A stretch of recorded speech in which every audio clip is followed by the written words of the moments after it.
8. These were superficial fresh scratches. They were located below the belly button, above the pubic bone in the center of his body. By superficial, I mean they looked, I called them fresh because you could see that they hadn't formed a scab. There was like a little bit of moistness to them. It has not been easy listening to the evidence presented in the murder trial of Christopher Gregor, and for the defendant, it may lead to his conviction. We're going to discuss some damaging evidence against the accused child abuser and killer. Welcome to Sidebar, presented by Law&Crime. I'm Jesse Weber. Hey everybody, this is a Law&Crime legal alert. Google Incognito tracked users' browsing data without their knowledge. Well, Mass Tort Alliance, one of our legal sponsors, is actually helping users file for compensation due to Google users' privacy issues through their Incognito browser.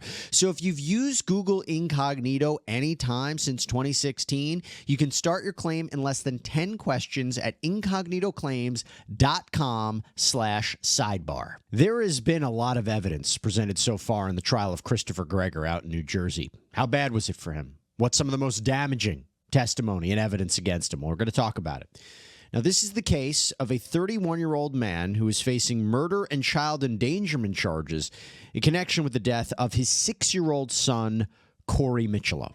Died back in April of 2021.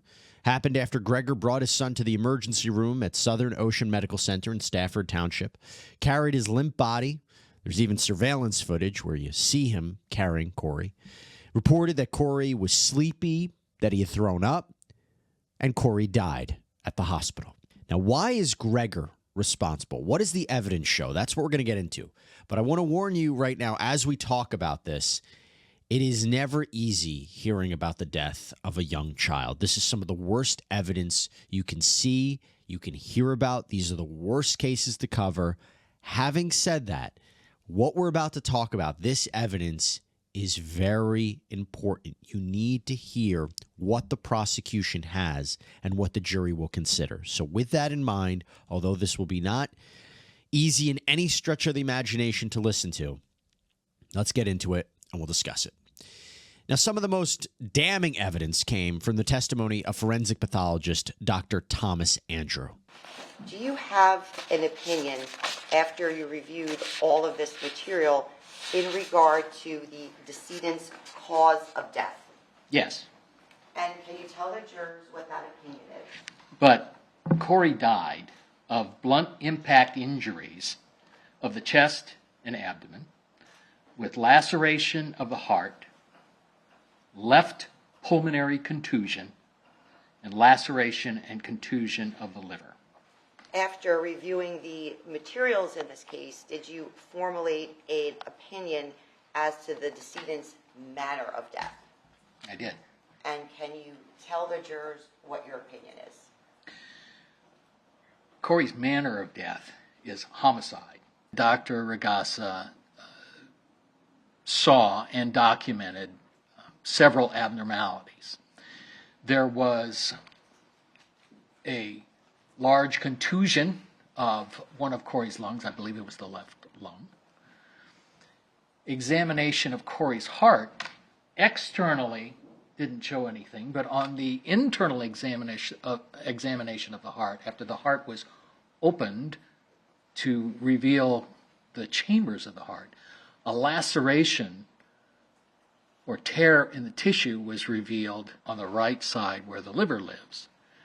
There were 2 injuries that he documented. There was a laceration or tear in the liver tissue on the right edge, the right lateral aspect of the liver, and there was also a contusion or bleeding underneath the capsule of the liver on the front edge of the liver. In assessing the potential for child abuse, it's not so much that contusions are life-threatening in and of themselves, but it's the pattern and distribution of injuries and also the presence of injuries of varying ages that suggest that a child has been mistreated. And Corey had contusions over a wide area of his body of varying ages, from under his chin, his head, his trunk, his extremities. There was one fairly large one just on the left side of his chest that looked to be fairly large, and that had been previously assessed. And particularly the presence of contusions on the back without a pretty clear-cut explanation it's not diagnostic of abuse, but it's very suggestive of abuse, certainly given the company that it's keeping. So my concern was not so much with the severity of the bruising, but the pattern and distribution of the bruising as being suggestive of child abuse. And there you have it. The crux of the prosecution's argument: Corey Michelow was abused. A healthy boy that should not have died all of a sudden. Dr. Andrew testified that Corey died from an acute traumatic injury hours before his death. He was in Gregor's care when he was rushed to the ER. Now, on cross-examination, when the defense had an opportunity to question Dr. Andrew, they tried to argue that he changed his opinion on the time frame of that injury based on faulty information, faulty testimony, faulty accounts, things that were not the most reliable, which makes his analysis, his conclusion, maybe not the most reliable as well. But going back to this alleged abuse, an example of what we're talking about is the infamous Treadmill video. If I talk about the Christopher Gregor case, most people will remember this, unfortunately. Why? This is an incredibly damaging piece of evidence in this case. Surveillance footage was presented that shows video from the gym at Gregor's apartment complex back on March 20th, 2021. The video purportedly shows Gregor forcing Corey to run on this treadmill at fast speeds, Corey continually falling off of it, Gregor allegedly forcing Corey back onto the treadmill. It even appears that he possibly bites the top of the boy's head. It is crazy. It is a disturbing thing to watch, something that I know will be ingrained in many people's minds. I have to imagine it's going to be ingrained in the jury's mind. And Gregor is actually specifically charged with that incident. To be clear about that, he's charged with child endangerment. It's because of that treadmill incident. It's such bad evidence of not only that crime, but also, as prosecutors would argue, a symptom of ongoing abuse that may have contributed to Corey's death. It's so bad that Gregor's defense had to acknowledge it in their opening statement. At some point, you're going to see Christopher go over to that treadmill and speed it up. And you're going to see Corey fall. And you're going to see him pick that boy up 6 times. And 6 times put him back on the treadmill. And I'm going to tell you right now, you're not going to like him. And I don't care if you like him. When you see that video, you're going to be horrified. You're going to be mortified. But I'm telling you right now that the evidence you're going to see of Corey's death had absolutely nothing to do with that treadmill. By the way, the timing of that treadmill incident is so important. Listen to Kim Peace. This is Corey's first grade teacher. This really stood out. She noticed something was off. She noticed something was wrong about Corey. So listen to what she observed with respect to Corey and what the defendant allegedly told her. Do you recall seeing the mark on his forehead, the abrasion, on March 19th before the weekend on Corey? No, The first time you saw it was when you returned on the 23rd. exactly.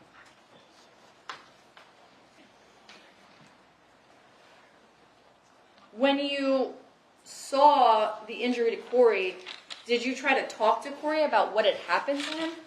I did. What was Corey's demeanor during the conversation that you had with him? Just kind of like quiet, would just answer one word. I noticed him with long sleeves often, you know, in those weird months in September, October, where, you know, we all got our new school clothes, but they're winter clothes. So like he always had long sleeves on. Could you tell me specifically what the message said? Sure, I'll read it. Yes, please. Hey, I just found out Corey's other side of the family had left the state and saw him this weekend after being at a mass gathering, so he will not be at school this week. Also, the week following spring break, he will not be there because he will be on vacation with me in Key West.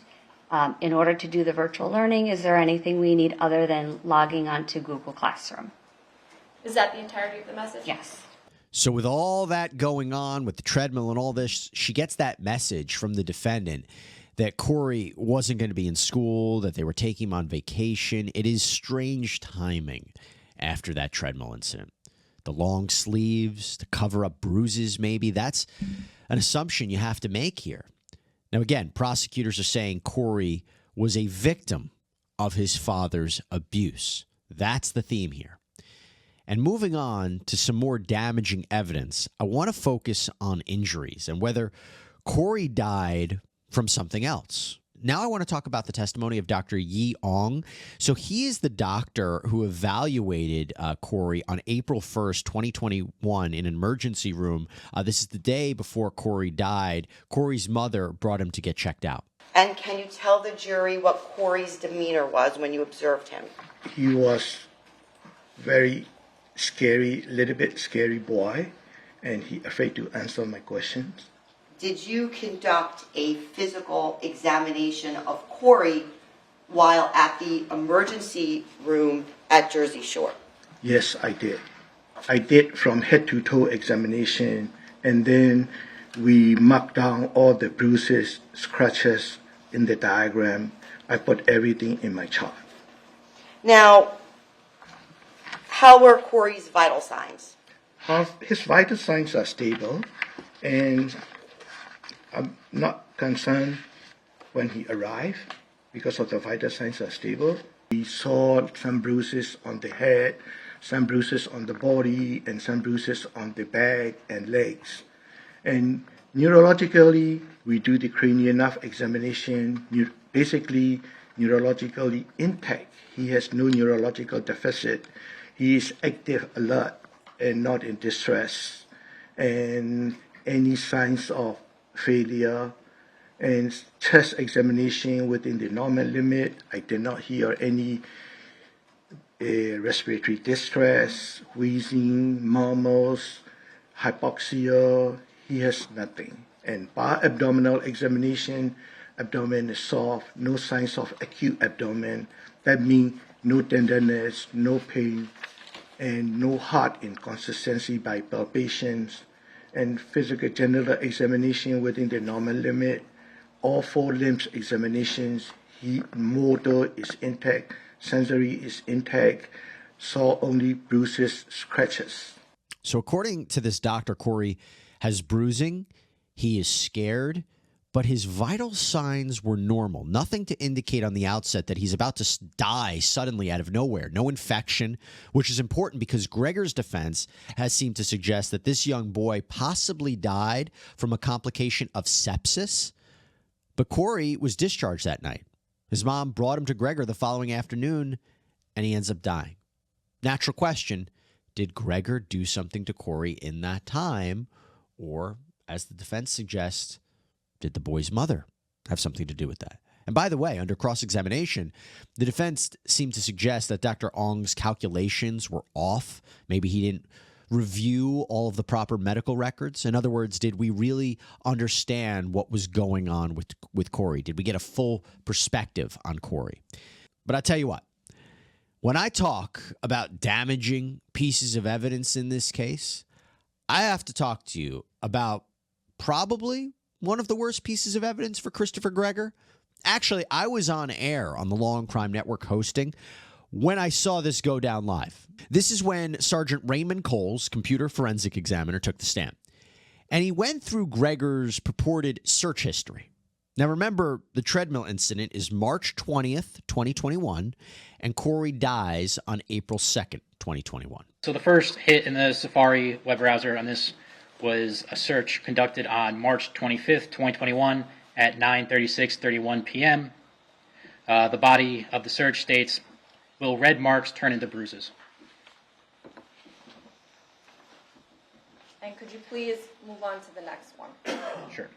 The next search is on April 1st, 2021 at 8:43:36 p.m. The search was Neptune Non-Emergency Police. The next one. Next search is on April 1st, 2021 at 8:49:05 p.m. The search was Jersey Shore Medical Center. Please move on to the next one. The next one is a web history on April 2nd, 2021 at 3:08:37 p.m. The search was lost consciousness, sleepy and nauseous - Google search. Please move on to the next one. Next entry is April 2nd, 2021 at 6:10:22 p.m. The search was, can your phone be tracked in airplane mode? The next one. The next search was for April 2nd, 2021 at 6:10:35 p.m. for, can my car be tracked?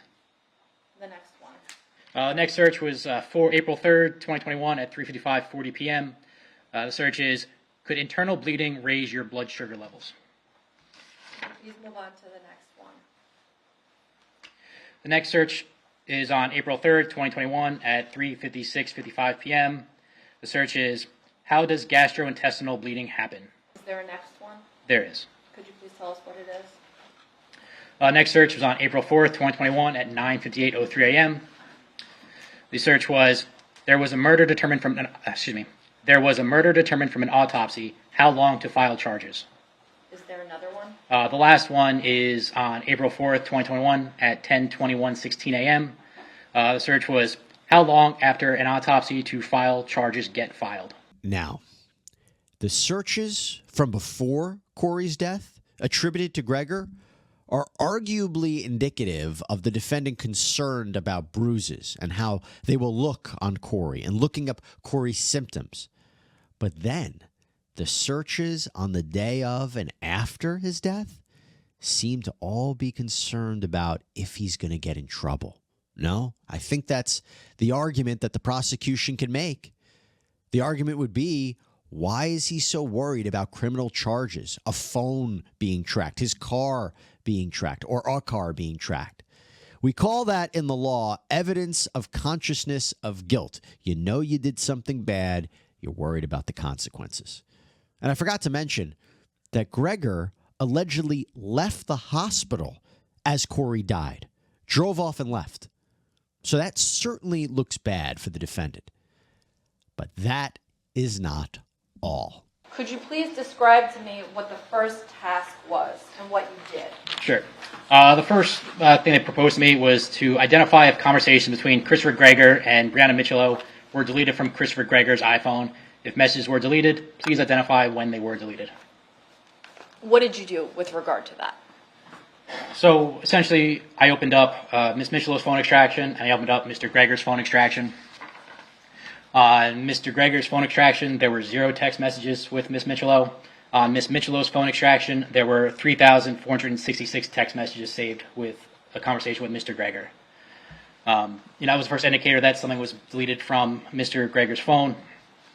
I looked at the message retention settings within Mr. Gregor's iPhone and saw the value for message retention duration on his phone was set to forever, as in messages would not be deleted unless a user did it themselves. Yeah, looks pretty bad that he allegedly deleted search history entries, over 3,000 messages between him and Corey's mom.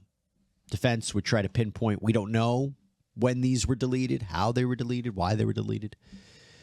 But overall, that is a good sampling, I think, of some of the evidence, along with some context put forward by the defense, some of the more damaging pieces of evidence against Christopher Gregor. We're going to continue to monitor this case for you here at Law&Crime. That's all we have for you here on Sidebar. Everybody, thank you so much for joining us. As always, please subscribe on Apple Podcasts, Spotify, YouTube, wherever you get your podcasts. I'm Jesse Weber. I'll speak to you next time.